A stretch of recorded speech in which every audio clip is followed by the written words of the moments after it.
Hi. இன்றைக்கி வந்து teachers டேங்க. சரியா, நானும் டீச்சருங்கிறத ரொம்ப பெருமையாக இருக்கேன். இந்த உலகத்தில் இருக்க ஒவ்வொரு டீச்சர்ஸ்க்கும் ஹாப்பி டீச்சர்ஸ் டே, ஆசிரியர் தின நல்வாழ்த்துக்கள். இந்த உலகத்தில் டீச்சருங்கிறவங்க அம்மா அப்பாவுக்கு அடுத்து உள்ளவங்க. அதுக்கப்புறம் தாங்க கடவுளே சொல்லியிருக்காங்க. சரியா, எல்லா ஏழை மக்களும் கஷ்டப்பட்டு படிக்க வைக்காங்க. அவங்க பிள்ளைகளை நீங்கள் ஒரு இடத்துல நல்ல இடத்துக்கு கொண்டு போங்க. நானும் ஒரு பெரிய பணக்கார ஃபேமிலிலாம் கிடையாதுங்க. இதில் பார்க்கறது அவங்களுக்கு ஹைஃபையாக தெரியுது. ரொம்ப ஏழை குடும்பத்தில் பிறந்தவா. சரியா, ஆனால் என்னுடைய படிப்பு, என்னுடைய திறமை அப்படிங்க போய் தான் நான் இந்த இடத்துல வந்திருக்கேன். அதுக்கு காரணம் எங்கள் சார் தான். எங்கள் சாரு, எங்கள் டீச்சர்ஸ் தான். சரியா, இப்போவும் இருக்காங்க எங்கள் ஊரில் வல்லோங்க கிராமத்தில். சரியா, ஒரு சின்ன ஏழை குடும்பத்தில் பீடி சுற்றி பொழைச்சவா தான் நான். சரியா, நான் சொல்கிறதுல எனக்கு பெருமையாக தான் இருக்குது. எங்கள் அம்மா இப்போவும் பீடி தான் சுற்றுறாங்க. 72 வயசாகுது.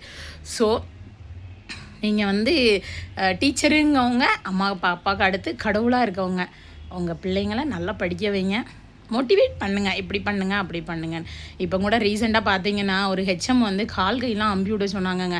அப்படிலாம் பண்ணாதீங்க. சரியா, அந்த பிள்ளைங்க மைண்ட் செட்டில் அப்படியே உருவாயிரும். இன்னொன்று என்ன அப்படின்னா, இந்த ஒரு சார்லாம் ரொம்ப ஆபாசமாக பிள்ளைங்கள ஏன் சார் உங்கள் பிள்ளைங்கள பேசினா நீங்கள் சம்மதிப்பீங்களா? உங்கள் பிள்ளைங்க பெரிய பெரிய ஸ்கூலில் படிக்காங்க, உங்களுக்கும் பிள்ளைகள் இருக்கும், பையங்க இருப்பாங்க. உங்கள் பிள்ளைங்கள பேசினா நீங்கள் சம்மதிப்பீங்களா? அப்படிலாம் யாருமே தயவு செய்து இன்னும் வரும் காலத்தில் அப்படி பண்ணாதீங்க. ஒவ்வொரு ஏழை குடும்பத்தில் உள்ளவங்க தான் சார் கவர்மெண்ட் ஸ்கூலில் போய் படிக்காங்க. சரியா, அங்கேருந்து நீங்கள் உங்கள் பிள்ளைங்கள மோட்டிவேட் பண்ணாலே போதும், அந்த பிள்ளைங்கள அவங்க மேலே இடத்துக்கு வந்துடுவாங்க. சரியா, தப்பாக சொல்கிறேன்லாம் நினைக்காதீங்க, தப்பு இல்லை. ஸோ உங்களை பார்த்து அந்த பிள்ளைங்க அப்படி தான் பண்ணுவாங்க அப்படிங்கிறதுனா நான் சொன்னேன். நான் வேறு ஒன்றும் கிடையாது. எல்லா டீச்சரும் தப்பானவங்க கிடையாது, எல்லா டீச்சருமே நல்லவங்க தான். சார் சூழ்நிலைகள் அப்படி ஆயிடுது. ஓகேவா? சரிங்க, இந்த உலகத்தில் இருக்க எல்லா டீச்சர்ஸ்க்கும் ஹாப்பி டீச்சர்ஸ் டே. பாய்.